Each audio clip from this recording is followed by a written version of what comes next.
¿Qué es el Padrón Nacional de Usuarios de Telefonía Móvil y cómo nos afectaría que esto se aprobara? En Serendipia hablamos con dos expertos en seguridad y derechos digitales para contarte todo al respecto.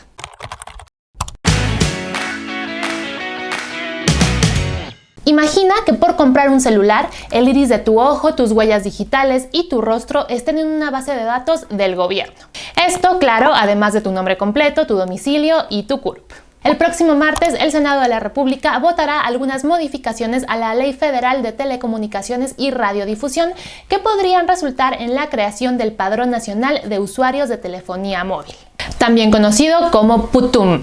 Hablamos con Juan Manuel Casanueva, director de SocialTIC, y José Flores, director de comunicación de R3D, para entender qué implica este padrón y cómo nos afectaría a las y los ciudadanos. Si conoces a alguien que diga que no le afecta que el gobierno tenga estos datos porque él o ella no tiene nada que esconder, compártele este video. ¿Qué es este padrón único de usuarios de telefonía móvil? El Padrón Nacional de Usuarios de Telefonía Móvil es un registro obligatorio de líneas telefónicas que asocia la identidad del titular mediante datos biométricos. Exactamente, ¿cuáles son los datos que contendría este padrón? El padrón podría ordenar la recolección de datos biométricos como tu huella dactilar, tu rostro, tu iris, entre otros aspectos relativos con tu físico o tu fisiología. Además de otros datos que ya tiene tu operadora telefónica, como tu CURP, tu RFC o tu domicilio. De ahí que los datos biométricos son de alto nivel de sensibilidad y se deberían manejar únicamente cuando son altamente requeridos, o sea que su función es fundamental para lograr algún fin en específico, pero también se deberían considerar como altamente sensibles y se deberían resguardar y cuidar con los debidos procesos para que no pudieran llegar a manos de terceros y sobre todo a manos criminales. Ahora, ¿por qué estos datos son importantes para nuestra privacidad? Los datos biométricos son inherentes a las personas y como tal no pueden ser cambiados ni modificados.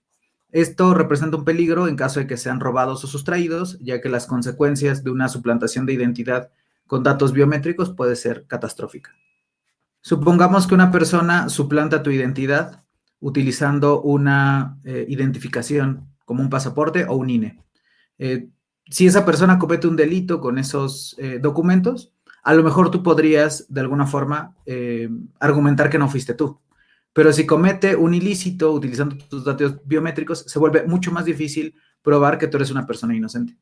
¿En qué está fundamentada esta iniciativa? La justificación que se ha dado al padrón es para ayudar a las autoridades a determinar cuando una línea es utilizada para la comisión de un delito, a qué persona está vinculada. Este padrón está sustentado en un espíritu muy loable, que es el combate a la extorsión telefónica. En México muchos y muchas hemos seguramente sido llamados y hemos sido víctima de promociones que son básicamente un engaño o inclusive también de extorsiones, ¿no? Por ejemplo, secuestros express o virtuales. Y el espíritu detrás de esta ley que establece el padrón único de telecomunicaciones. Sin embargo, esta es una falacia porque las redes delincuenciales no utilizan teléfonos vinculados con su identidad, sino utilizan muchas veces técnicas como el robo de celulares, la suplantación o la clonación de tarjetas SIM o la compra de tarjetas SIM de otras jurisdicciones como Estados Unidos, Canadá o algún país de Centroamérica. Ok, con el planteamiento que existe en este momento, ¿qué pasaría si una persona pierde su celular o justo se lo roban? El padrón establece que todos los actos jurídicos de una línea telefónica estarán asociados a la identidad vinculada en el padrón. Si tu teléfono es robado o tu línea es suplantada y alguien comete un delito utilizando esta línea, tú vas a ser la persona principalmente sospechosa.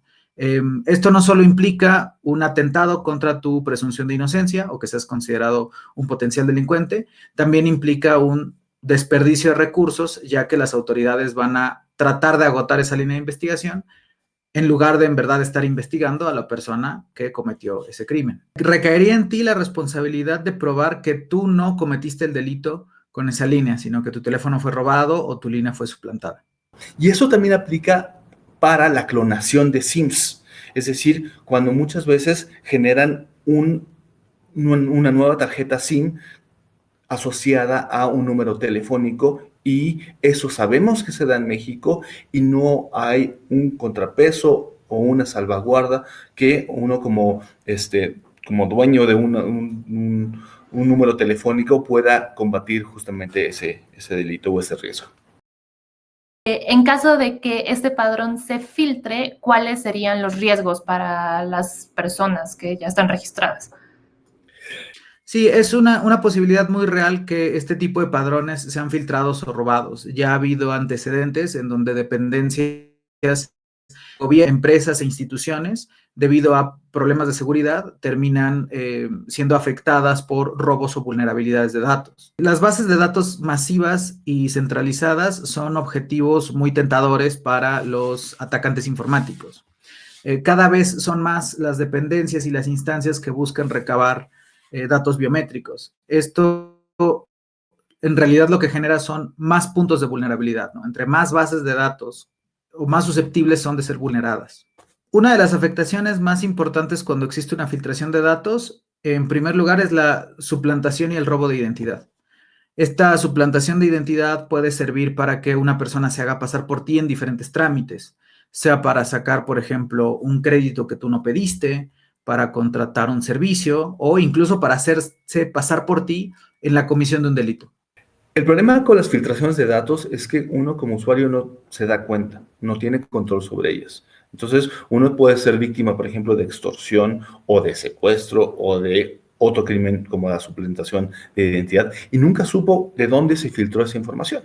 Entonces, si se filtrara la base de datos del padrón con toda nuestra información y sobre todo con nuestros datos biométricos, podríamos ser víctimas de una serie de delitos y no tendríamos idea si esos delitos vienen con información del padrón o de algún otro tipo de institución. Entonces va a ser muy difícil poder asociar justamente el ser víctimas de crimen a filtraciones en el padrón. Y bien podremos nunca saber si es que se está filtrando o no este tipo de información desde tanto las instituciones que recaban los datos para el padrón como las que resguardan justamente los datos del padrón en el gobierno. ¿Quién sería responsable de resguardar este padrón? ¿Las empresas telefónicas o el IFT? Al recabar los datos para el padrón, existen tres órganos involucrados, ¿no? Primero, los concesionarios, las oficinas de alguna telefonía que van a retomar los datos. Todavía no está claro qué tecnología estarían recabando, cuáles serían los controles para que se pudiera recabar la información, tanto personal como biométrica, de manera segura. Posteriormente, eso se va a estar recabando y registrando dentro de un padrón de cada uno de los proveedores de telefonía, y eventualmente toda la información sería parte del gobierno mexicano como el padrón único de beneficiarios. Entonces están esas tres partes de una cadena que a medida que uno va identificando los diferentes eslabones, pues uno puede identificar cuáles son los riesgos y qué debería establecerse para que no hubiera el riesgo que esa información se filtrara, se vendiera o cayera en manos justamente de grupos criminales. Bueno, ¿y qué pasaría si una persona pierde su celular y ya están registrados sus datos biométricos asociados a esa línea? Si nos roban el celular o lo perdemos, nuestra línea telefónica y ese chip asociado podría ser utilizado para un tipo de delito, por ejemplo, extorsión o inclusive otro tipo de delito, y uno no tiene la capacidad para decir, bueno, yo no soy esa persona que está haciendo ese delito. Y eso abre la posibilidad para que seamos inculpados en el ejercicio de un delito con nuestro número telefónico robado. ¿Este padrón sí serviría para prevenir delitos como la extorsión? Hasta el momento no existe evidencia que sustente que el registro obligatorio de tarjeta SIM ayuda a reducir el crimen. Solamente 17 países en todo el mundo exigen un registro obligatorio de líneas telefónicas vinculado con la identidad biométrica. Y en este listado, nada envidiable, hay países como China, Venezuela, Tayikistán, Afganistán y Arabia Saudita.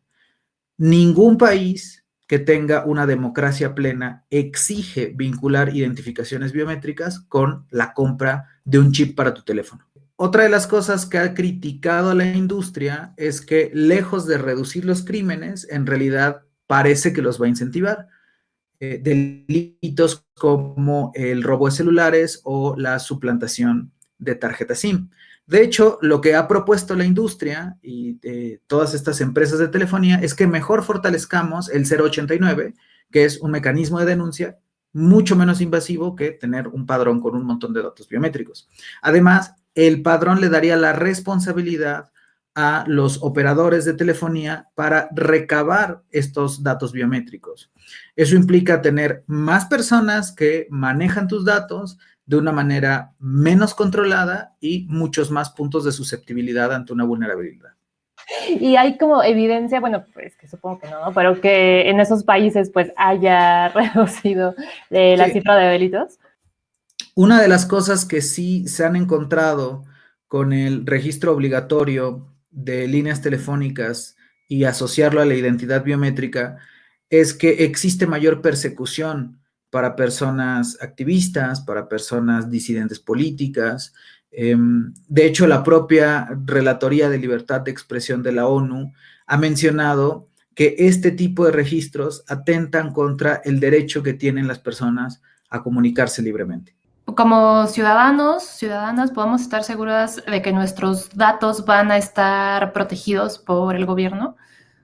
Como ciudadanos y ciudadanas deberíamos primero exigir que todos nuestros datos estén debidamente protegidos en los diferentes eslabones de las cadenas que generan los datos para cualquier tipo de iniciativa y en cualquier tipo de institución.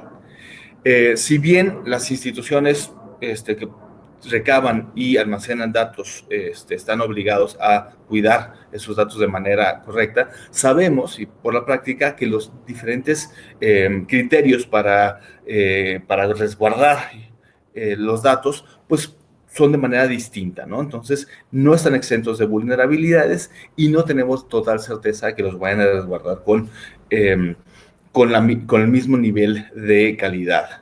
Entonces, genera muchas dudas el que vayan a resguardar nuestros datos de manera correcta y que pues esos datos pudieran llegar a manos de tercero. Como ciudadanas y ciudadanos, debemos también exigir que nuestros datos sean recolectados únicamente cuando existe certeza que esos datos van a servir para algo, y que son esenciales para cumplir su función. Hoy en día el padrón tenemos altas dudas si es que los datos biométricos son realmente necesarios para combatir justamente la extorsión y que las instituciones públicas y también las que recaben justamente esos datos tengan las capacidades y los protocolos para mantener seguros esos datos tan sensibles para la ciudadanía. ¿Qué plantea la iniciativa justo para proteger al padrón? O sea, para proteger estos datos. Uno de los principales problemas con la protección de los datos es que el padrón plantea la creación de una base centralizada y masiva.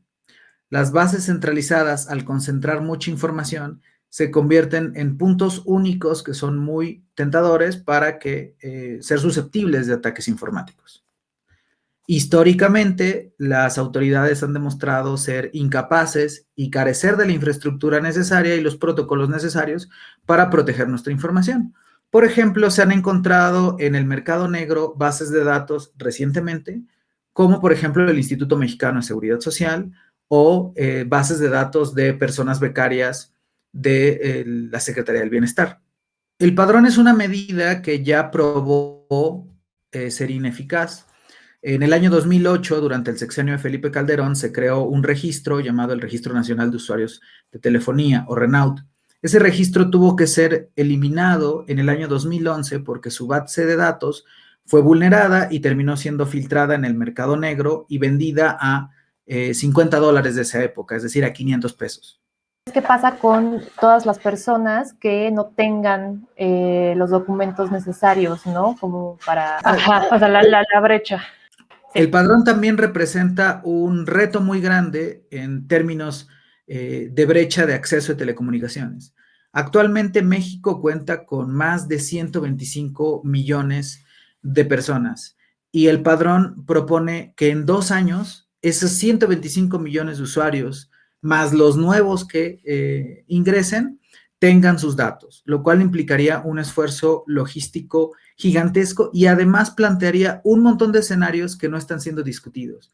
Por ejemplo, ¿cómo le haríamos con la recabación de datos biométricos de personas menores de edad que ya son usuarias de líneas telefónicas? Otra cosa que no piensa el padrón es que no todos los proveedores de telefonía son las grandes empresas. Por ejemplo, si tenemos un proveedor de telefonía móvil de uso social indígena, también le estaríamos poniendo un costo adicional para tener que hacer la recabación de los datos biométricos y el tratamiento.